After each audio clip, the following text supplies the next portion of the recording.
Willkommen hier bei Block of Rock. Heute bei mir als Gast einer meiner absoluten Heroes aus den 80ern. Er ist wieder zurück, Dan Reed von Dan Reed Network.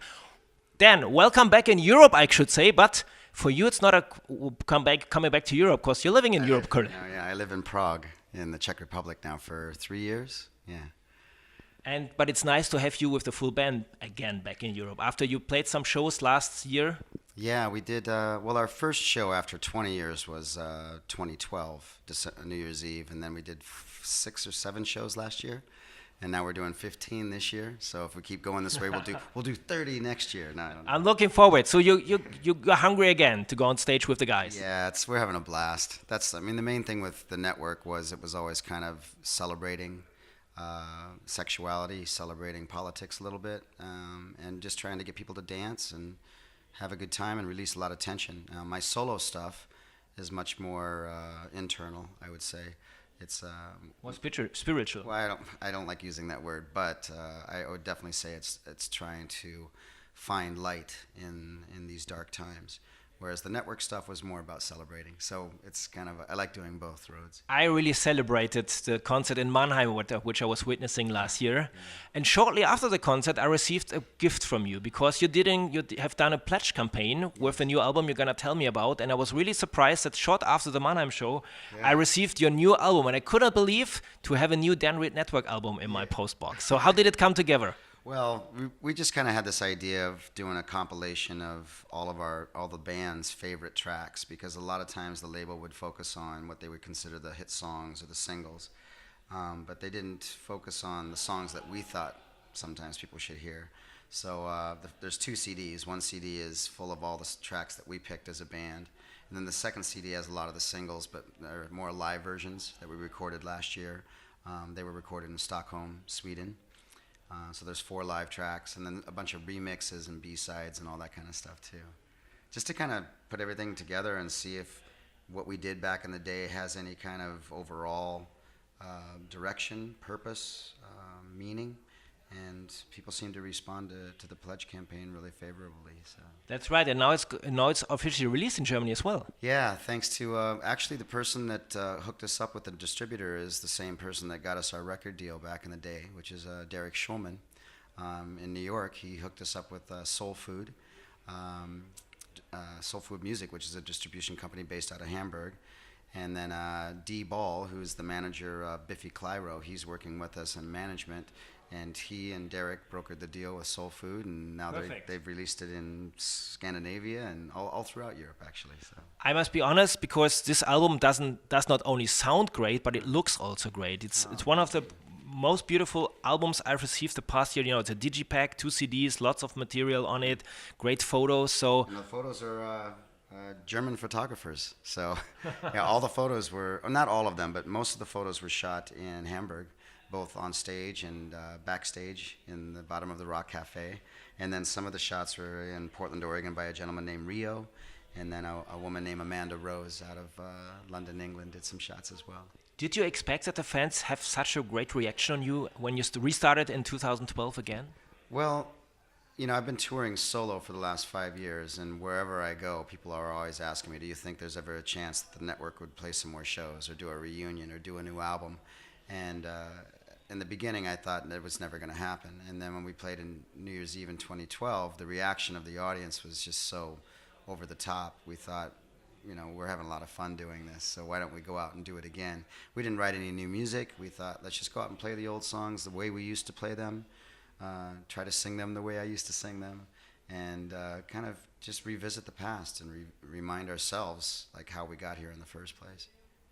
Yeah. I was really surprised attending the Mannheim show last year to see the guys in the crowd were, let's say, 30, 40 plus, but a lot of young girls who might not been alive when you started your career back in the mid 80s. Yeah, well, I think a lot of that has to, some of them are kids of the parents that used to be into our band.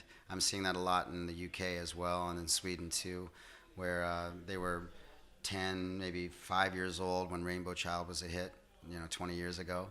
And so they remember it as little kids. Their parents used to play that, and that might have been their favorite song as a kid.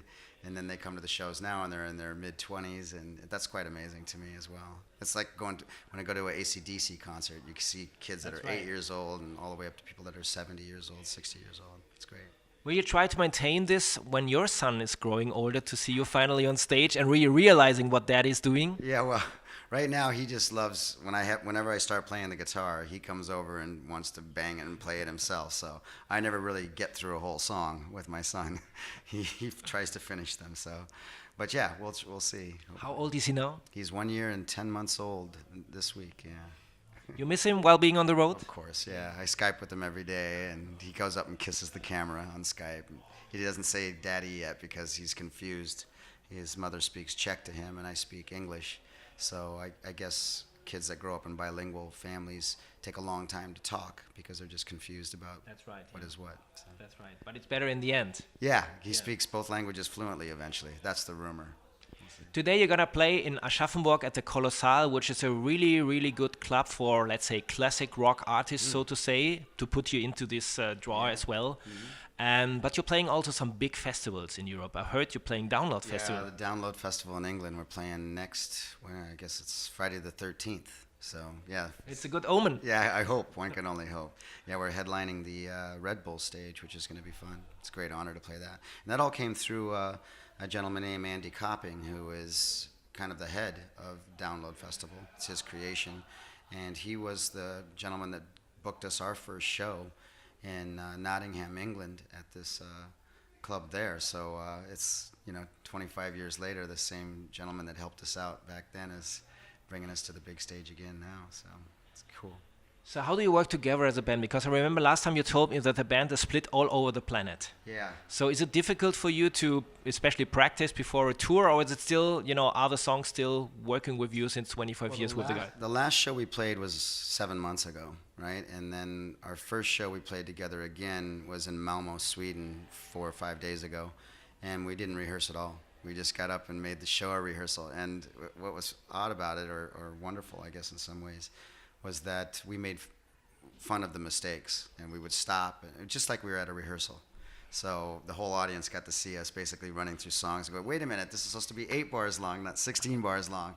And then we'd try it again, and I remember there was one moment in Malmo where Brian was playing one song and Dan Pred started another song, and then we just said, okay, stop.